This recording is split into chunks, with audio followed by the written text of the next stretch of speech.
ಪಾರು ಧಾರಾವಾಹಿ ಮೂಲಕ ಮನೆ ಮಗಳಾಗಿದ್ದ ಮೋಕ್ಷಿತಾ ಪೈ ಬಿಗ್ ಬಾಸ್ ಮನೆಯಲ್ಲಿ ಸ್ವಾಭಿಮಾನಿ ಮೋಕ್ಷಿತಾ ಅಂತಾನೆ ಫೇಮಸ್ ಆಗಿದ್ರು. ಫಿನಾಲೆಗೂ ಕೂಡ ತಲುಪಿದ್ದ ಮೋಕ್ಷಿತಾ ಕಪ್ ಗೆದ್ದಿರ್ಲಿಲ್ಲ ಅಷ್ಟೇ, ಆದ್ರೆ ಅಭಿಮಾನಿಗಳ ಮನಸ್ಸನ್ನಂತೂ ಗೆದ್ದಿದ್ರು. ಅಲ್ಲಿಂದ ಆಚೆ ಬಂದ ಬಳಿಕ ಮೋಕ್ಷಿತಾಗೆ ಸಾಕಷ್ಟು ಸಿನಿಮಾ ಆಫರ್ಸ್ಗಳು ಬರ್ತಾ ಇವೆ. ಆದ್ರೆ ಮೋಕ್ಷಿತಾ ಈಗಷ್ಟೇ ಸಿನಿಮಾಗೆ ಪದಾರ್ಪಣೆ ಮಾಡ್ತಾ ಇರೋದ್ರಿಂದ ನೋಡಿ ಮಾಡಿ ಲೆಕ್ಕಾಚಾರ ಹಾಕಿ ಕೆಲವೊಂದು ಸಿನಿಮಾಗಳನ್ನ ಮಾತ್ರ ಒಪ್ಪಿಕೊಳ್ತಿದ್ದಾರೆ. ಮೋಕ್ಷಿತಾ ಸಿನಿರಂಗಕ್ಕೆ ಹೊಸಬರಾದ್ರೂ ಕೂಡ ಬರುವ ಎಲ್ಲಾ ಕತೆಗಳನ್ನು ಕೂಡ ಒಪ್ಪಿಕೊಳ್ತಿಲ್ಲ. ಬದಲಾಗಿ ಒಳ್ಳೆ ಕತೆ ಇರುವ ಸ್ಟೋರಿಗಳಿಗೆ ಮಾತ್ರ ಮೋಕ್ಷಿತಾ ಒಪ್ಪಿಗೆ ಕೊಡ್ತಿದ್ದಾರೆ, ಸಹಿಯನ್ನ ಹಾಕ್ತಿದ್ದಾರೆ.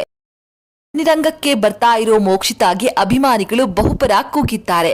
ಮೋಕ್ಷಿತಾ ಪಾರು ಸೀರಿಯಲ್ ಮಾಡಿದಾಗ ನಾವು ಬೆಂಬಲ ನೀಡಿದ್ವಿ, ಬಿಗ್ ಬಾಸ್ ಮನೆಗೆ ಹೋದಾಗ ಕೂಡ ಬೆಂಬಲ ನೀಡಿದ್ವಿ, ಇದೀಗ ಅವರ ಚಿತ್ರಕ್ಕೂ ಕೂಡ ಬೆಂಬಲ ನೀಡ್ತೀವಿ ಅಂತ ಅಭಿಮಾನಿಗಳು ಶುಭ ಹಾರೈಸಿದ್ದಾರೆ.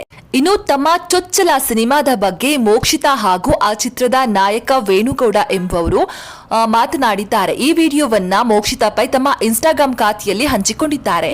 ನಮಸ್ಕಾರ, ನಾನು ನಿಮ್ಮ ಮೋಕ್ಷಿತಾ ಪೈ. ನಾನು ನಿಮ್ಮ ವೇಣುಗೌಡ. ನಾವಿಬ್ರು ಅಭಿನಯಿಸಿರುವಂತಹ ಮೊದಲನೇ ಸಿನಿಮಾ ಹಾಗೂ ಅಂಜನಾದ್ರಿ ಪ್ರೊಡಕ್ಷನ್ಸ್ ಅವರ ಮೊದಲನೇ ಸಿನಿಮಾ MC. ಸೀರಿಯಲ್ ನಿಂದ ಮೋಕ್ಷಿತಾ ಸಿನಿಮಾದತ್ತ ಒಲವು ತೋರ್ತಿದ್ದಾರೆ. ಅಭಿಮಾನಿಗಳು ಕೂಡ ಮೋಕ್ಷಿತಾಗೆ ಒಳ್ಳೆ ರೀತಿಯ ಬೆಂಬಲವನ್ನೇ ನೀಡುತ್ತಿದ್ದಾರೆ. ಸದ್ಯ ಮೋಕ್ಷಿತಾ ತಮ್ಮ ಸಿನಿಮಾದ ಬಗ್ಗೆ ಅನೌನ್ಸ್ ಮಾಡಿದ್ದಾರೆ. ಹಾಗೆ ಚಿತ್ರದ ಪೋಸ್ಟರ್ ಅನ್ನ ತಮ್ಮ ಇನ್ಸ್ಟಾ ಖಾತೆಯಲ್ಲಿ ಹಾಕಿಕೊಂಡಿದ್ದಾರೆ. ಇನ್ನು ಈ ಸಿನಿಮಾ ಅಂಜನಾದ್ರಿ ಪ್ರೊಡಕ್ಷನ್ ನ ಮೊದಲ ಪ್ರಾಜೆಕ್ಟ್ ಆಗಿದ್ದು MCR ಅಂದ್ರೆ ಮಿಡಲ್ ಕ್ಲಾಸ್ ರಾಮಾಯಣ ಎಂಬ ಚಿತ್ರ ಇದಾಗಿದೆ. ಈ ಚಿತ್ರವನ್ನ ಜಯರಾಮ್ ಗಂಗಪ್ಪಹಳ್ಳಿ ನಿರ್ಮಾಣ ಮಾಡ್ತಾ ಇದ್ರೆ ಧನುಷ್ ಗೌಡ ಅವರು ನಿರ್ದೇಶನವನ್ನ ಮಾಡ್ತಿದ್ದಾರೆ ಅಂತ ಮೋಕ್ಷಿತಾ ಅವರು ಬರೆದುಕೊಂಡಿದ್ದಾರೆ.